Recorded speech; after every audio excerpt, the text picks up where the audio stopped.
Bonjour à tous et bienvenue sur cette vidéo de présentation du projet Vasco, projet développé par la HESSO Valais-Wallis de Sierre en collaboration avec l'Institut Human IST de l'Université de Fribourg. Vasco est l'anagramme de Assisted Visualization Generation Platform for Analyzing Data Collaboratively, ou en français, plateforme de génération semi-automatique pour l'analyse collaborative de données. Comme vous l'aurez compris, Vasco a deux objectifs, le premier étant de la génération semi-automatique et guidée de graphiques, et le second est d'offrir un outil d'analyse collaborative de ces mêmes graphiques. En arrivant sur Vasco, l'utilisateur a deux options, soit créer un compte, soit directement se connecter. Pour ma part, j'ai déjà un compte pour cette démonstration, je vais donc directement me connecter.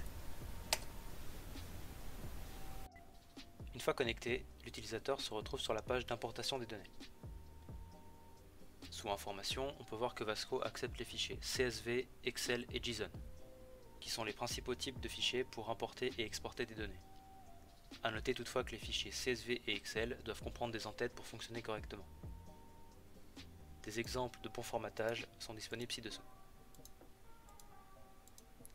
Si vous souhaitez tester Vasco mais que vous ne disposez pas d'un jeu de données, en cliquant sur Exemple, vous pouvez accéder à un fichier de données d'exemple disponible sur Vasco et générer des graphiques en cliquant sur ce bouton. Je vais pour ma part importer des données. J'ai donc ici un fichier CSV comprenant des données relatives à des voitures. Je peux voir un court aperçu de mes données en cliquant ici.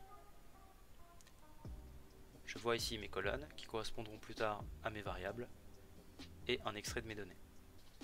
Je vais ensuite générer mes graphiques.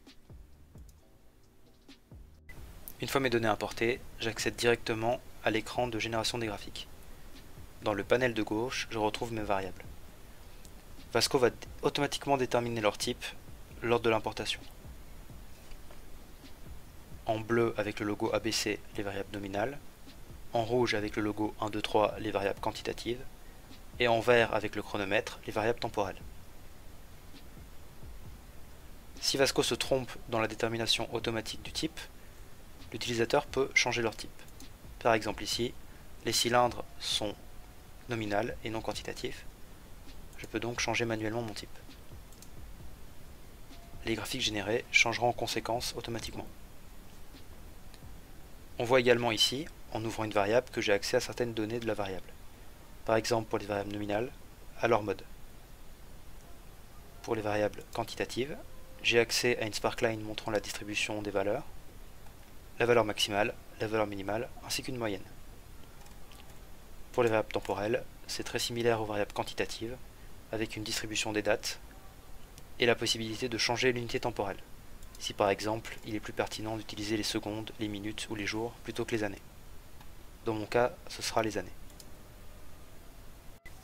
Une fois les variables correctement catégorisées, on peut passer à la génération semi-automatique des graphiques.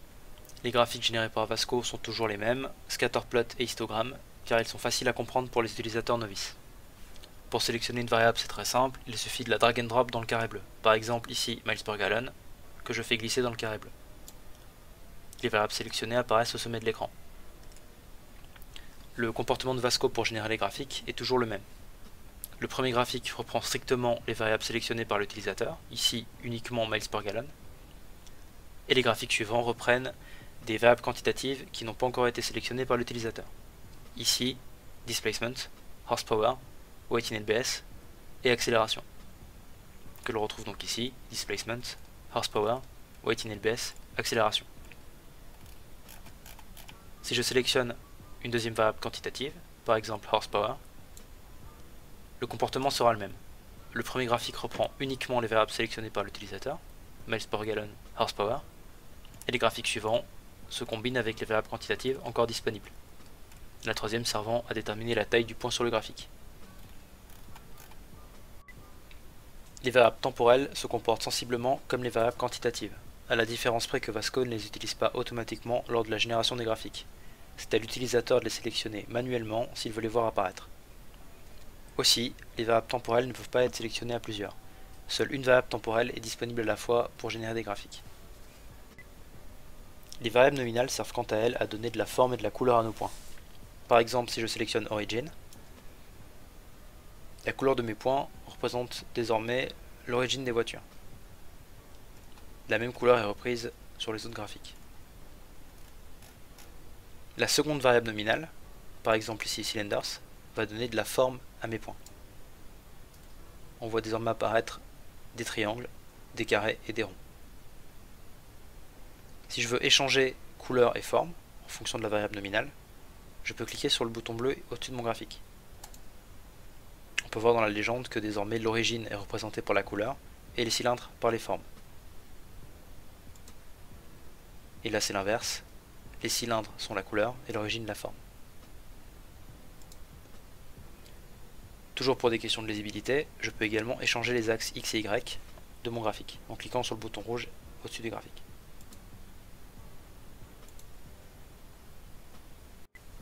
Si un jeu de variables est particulièrement intéressant et que vous souhaitez le réutiliser pour plus tard, vous pouvez le sauvegarder dans un workspace en cliquant sur le plus en vert au-dessus des variables. Vous pouvez lui donner un nom.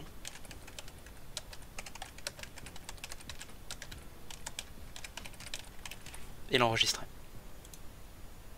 Il se retrouve désormais dans la barre bleue au-dessus des variables et pourra être réutilisé en un clic lors de la prochaine visite sur le dataset. Une fois que vous avez trouvé un graphique qui vous plaît et que vous souhaitez partager avec d'autres utilisateurs, vous pouvez le renommer directement en cliquant sur le titre au-dessus du graphique et l'enregistrer. Pour collaborer sur votre graphique, vous pouvez le partager en utilisant les boutons en haut à droite de l'écran, via Twitter, via Facebook, par email ou via un lien direct.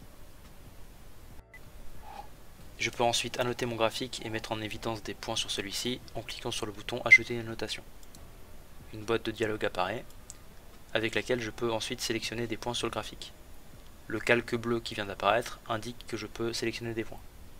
Par exemple ici, les points jaunes en haut à gauche du graphique. Je peux donner un nom à mon groupe de points. Ces points-là seront ensuite considérés comme mon sujet. Je peux ensuite donner la raison pour laquelle j'ai surligné ces points. Ce sera soit parce qu'ils sont similaires à certains autres points, soit parce qu'ils sont différents. En l'occurrence, ils sont différents. Je peux ensuite commenter la raison.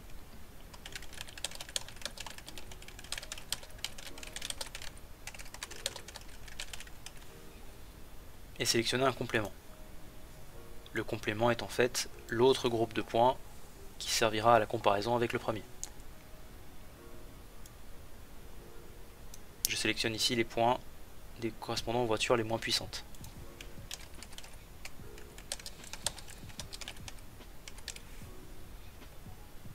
Je leur attribue un nom et je peux ensuite écrire une conclusion.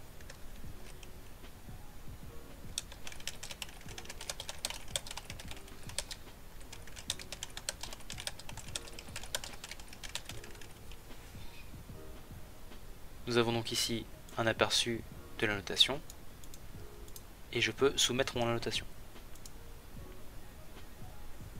Les annotations soumises sont récupérables dans le panel de droite, ici.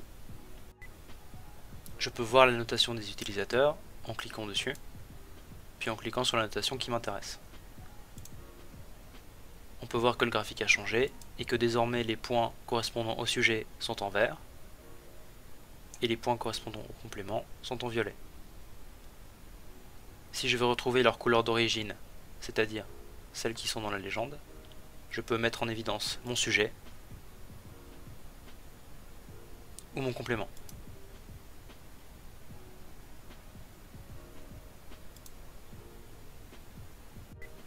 Pour participer à un fil de discussion, je peux cliquer sur le bouton du panel d'annotation pour le faire apparaître, sélectionner la discussion qui m'intéresse et y répondre. La boîte de dialogue réapparaît et je peux recommencer le processus en sélectionnant les points qui m'intéressent, par exemple ici les points bleus dans le nuage de points jaunes. Je leur donne un nom. J'indique la raison.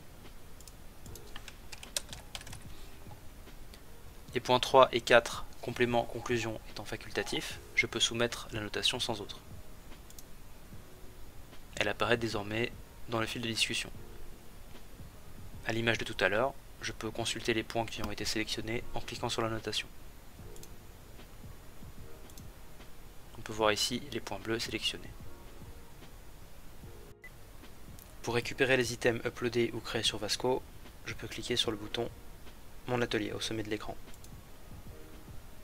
J'accède ici à un panel sur lequel j'ai accès aux jeux de données, aux graphiques et aux annotations. Sur ce panel, je peux notamment renommer mes items en cliquant sur leur titre directement, supprimer mes items en cliquant sur la corbeille, voir mes items en cliquant sur l'œil, ou simplement voir diverses informations sur les workspaces, les graphes, la date d'upload, la taille, etc. Pour les graphiques, c'est légèrement différent. Les graphiques ont en effet une notion de confidentialité. Ils sont par défaut publics et donc accessibles par tout utilisateur ayant l'URL du graphique, mais peuvent devenir privés et uniquement accessibles par le créateur du graphique. Cette notion de confidentialité est matérialisée par le cadenas à côté du graphique, en vert public, en rouge privé. Je peux changer ce mode en cliquant sur le cadenas. Privé, public. Je peux également chercher des graphiques en cliquant dans la barre de recherche ou accéder aux graphiques des autres utilisateurs en décochant mes graphiques uniquement. Je vois ici par exemple que l'utilisateur Chuve a uploadé des graphiques. Vasco dispose également d'une page de settings, de configuration, en cliquant sur les petits trous dentés au sommet à droite de la page. Je peux ici par exemple changer mon adresse email, mon nom d'utilisateur, éditer ma page de profil, changer de mot de passe, ou éditer d'autres options du compte, par exemple le comportement par défaut des graphiques, c'est-à-dire devenir public par défaut ou privé par défaut.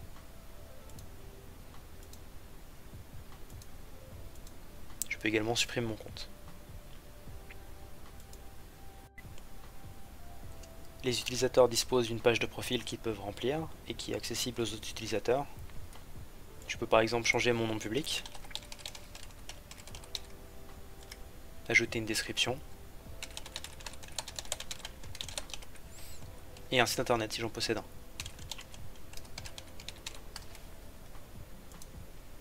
Désormais, les autres utilisateurs ont accès à ces informations en visitant mon profil. Par exemple ici je peux voir les graphiques publics que j'ai uploadés avec mon compte, ma description et mon site. Je peux voir le profil des autres utilisateurs en allant sur leur graphique directement.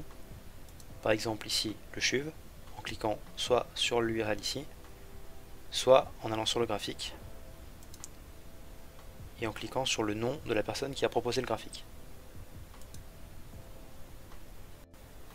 C'est ici que s'achève cette présentation. Merci de votre attention et je vous souhaite d'ores et déjà de très bonnes analyses.